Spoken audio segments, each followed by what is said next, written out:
नमस्कार बच्चों, स्वागत है आपका एबीपीएस क्लासेस यूट्यूब चैनल पर।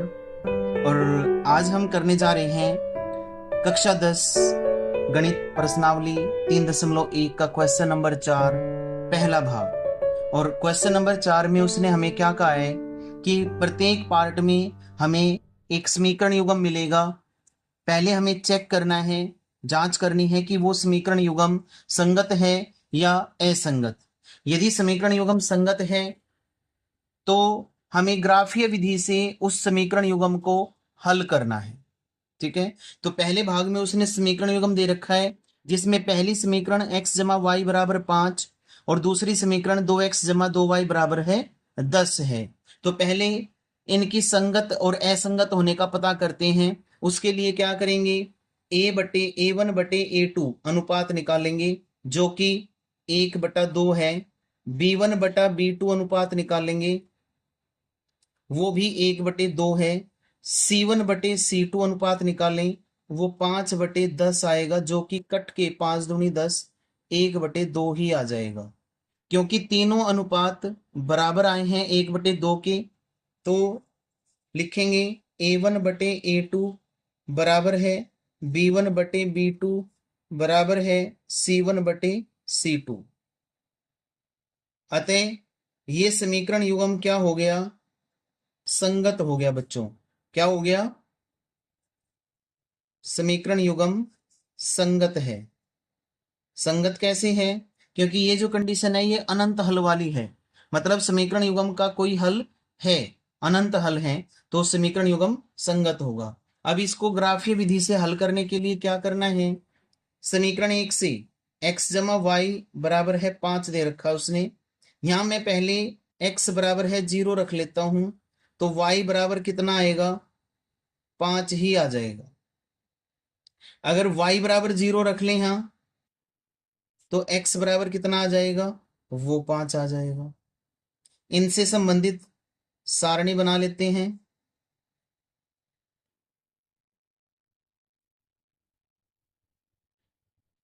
एक कॉलम में x, एक में y और दो दो वैल्यू एक्स वाई की।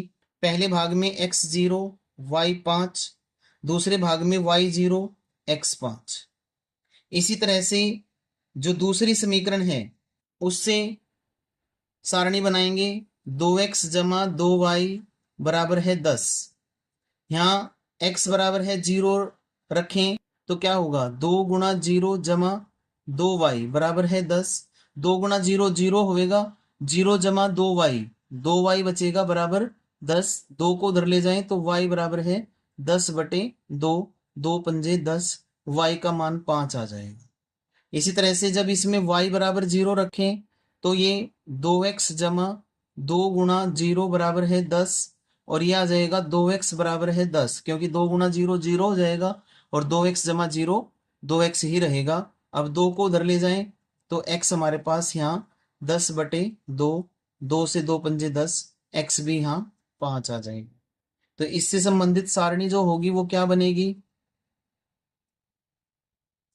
एक कॉलम में x, एक में y। x, पहले भाग में x को हमने कितना लिया था, 0, तो y कितना आया था, 5। दूसरे भाग में y0 लिया तो x कितना आ गया, 5 आ गया। हमने देखा दोनों ही सारणी सेम है। एक्चुअल में जो ये अनंत हल वाली कंडीशन होती है ये आती ही तब है जब दोनों समीकरण एक जैसी हों, सेम ही हों। ये दोनों समीकरण अलग अलग नहीं हैं, ये दोनों एक ही समीकरण को प्रदर्शित करती हैं। इसलिए इनका ग्राफ जो आएगा, ये देखिए एक बार, हमारे पास ये दोनों सारणी हमने यहाँ लिख ली थी। ठीक है, अब ये x अक्ष, ये y अक्ष। x की मैक्सिमम वैल्यू 5 है, y की भी मैक्सिमम वैल्यू 5 है दोनों समीकरणों में।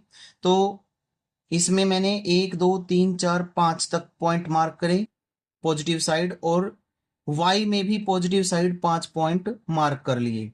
नेगेटिव साइड भी हमने -1 -2 -1 -2 मार्क किया। अब पहली सारणी से x का मान 0, y 5। देखिए बच्चों, x 0 यहां होगा और y 5 y की वैल्यू 5 यहाँ है, तो ये बिंदु बनेगा 0,5। ठीक है, इसको डार्क कर लिया मैंने।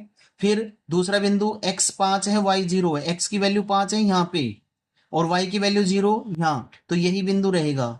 अब इन दोनों बिंदुओं को मिलाते हुए ये रेखा खींच दी मैंने।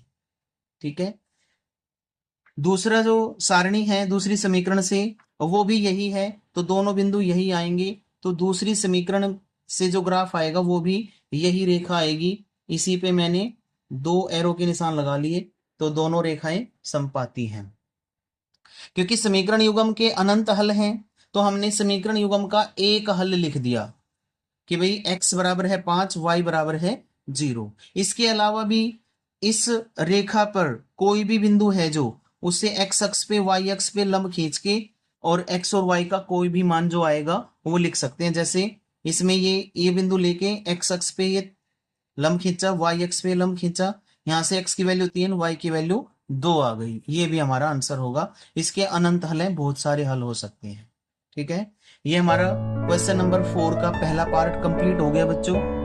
वीडियो अच्छी लगी हो तो वीडियो को लाइक जरूर करें, चैनल को सब्सक्राइब करें अगर आप चैनल पर नए हैं, और अपने दोस्तों में शेयर करें। अगली वीडियो में फिर से उपस्थित होंगे हम क्वेश्चन नंबर 4 के सेकंड पार्ट के साथ। तब तक टेक केयर।